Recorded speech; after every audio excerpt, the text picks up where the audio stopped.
this is Wendy with Loaves and Dishes, and I know you want to make some delicious chicken and dumplings that are just fresh and tender and perfectly cooked, but they're fast and easy too, made in the pressure cooker. And here's what you'll need. Right there. Pause it. And I'll teach you how to do it and give you some tips along the way too. It's pretty easy to do. Doesn't require a lot of effort.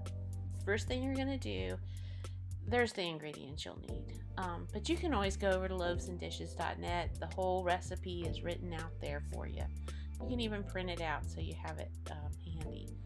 Anyway, you're going to take 2 pounds of chicken. You'll see here that I used some boneless, skinless chicken breasts as well as some bone-in, skin-on chicken thighs. Any cut of chicken you use, even a whole cut up chicken, is fine. And then this is chicken stock concentrate that I'm adding. It's about a teaspoon. I also added garlic powder and onion powder because I didn't have any, and some celery seed because I didn't have actual celery stalk and onion. But anyway, cook it on high pressure and let it naturally release. There it is. Fogged up my lens, so had to clean that off. Then you remove your chicken, and if you've got bones and skin, you'll want to take those off, but you're just going to shred the chicken, which I do with 2 forks. I think that's the easiest way. If it's cool enough to touch, you could just shred it with your fingers. I guess you could put it in a blender or a mixer or something, but why dirty up all that stuff? 2 forks or your fingers will work just fine. Right now it's too hot for me to touch, so I'm using forks.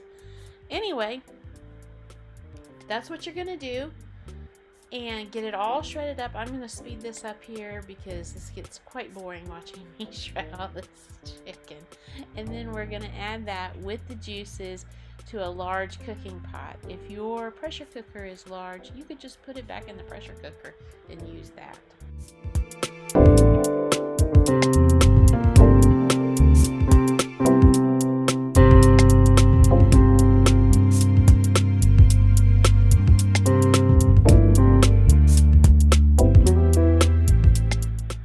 So now that you've got the chicken all shredded, you're going to take those cooking juices and the chicken and put it all in a large stock pot. Again, you can use your pressure cooker if it's large enough. Mine isn't, so I'm using a larger stock pot here. Once you have all that added in there, I'm going to add a little more garlic powder and onion powder to mine, as well as I think I added a dash of cayenne. And I'm going to add chicken stock. That's some homemade chicken stock that I have, which if you cook chicken and have some leftover bones, that's a great way to use them and save yourself some money. Because see that box I'm adding there? That's a couple dollars. And I need several of them. So save yourself some money by making stock out of your bones. But anyway, add your chicken stock, then a little more garlic powder and onion powder. There's my secret ingredient. That's bacon grease. I'm adding that instead of butter. If you have butter, just add butter. But bacon grease gives it an extra, like a little smoky kick. I think it's delicious. So anyway, we're going to add all of that and set it back on the stove and bring it to a boil. And you want it to boil kind of hard because when you add the dumplings, that's going to cool it down. And we need it to be very hot to cook the dumplings. So while that's coming up to temperature, we're going to make the dumplings. And how we do that is with some Bisquick and milk. It's 2/3 cup of milk and 1.5 cups of Bisquick. The recipe's on the side of the box for the biscuits, and you just mix that together and then turn it out on a floured board, and you knead it until it feels kind of stretchy and rubbery. That's when it's right for dumplings. And you roll it out to about 1/4 inch thick and cut it with a table knife. Just turn the knife upside down. That's how they cut the easiest. Cut them into strips, and then your stock should be boiling by then, and then we're going to add it to the stock. So you'll see here in a second, I'm going to speed up the video of making these dumplings because it's about 10 minutes worth of making, and I know you don't want to watch that. So here we go.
Okay, there you have it. There's the dumplings.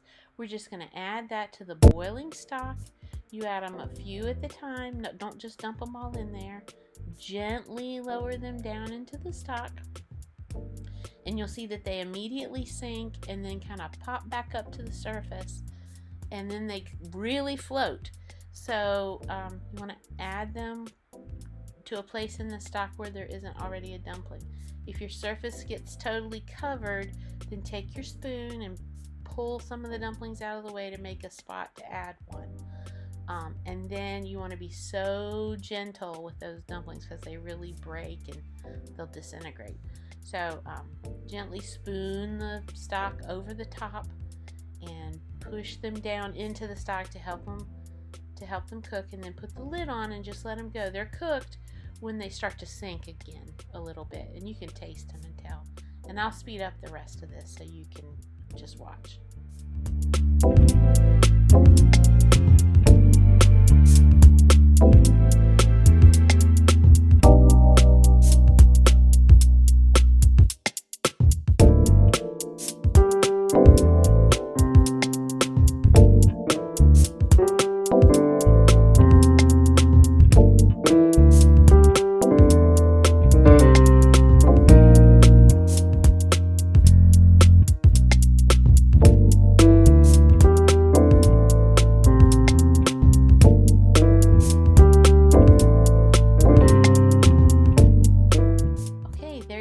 They're all added in there. I'm going to push them down in and put the lid on and let them cook for a little bit, and they're going to be so delicious. Don't forget to add half a cup of milk and 4 tablespoons of butter. If you haven't done that already, go ahead and add that now. Put the lid on and let them, they're not cooked yet, they're raw. See, and I'm poking them down in there so that they'll cook more quickly and evenly. Okay, that's it. You can pick up this recipe over on loavesandishes.net. Thank you for watching. Don't forget to subscribe. I need subscribers. Tell your friends and ask them to come subscribe too, because I've got lots of great recipes to show you. Can't wait to see you next time. Bye-bye. There's my milk.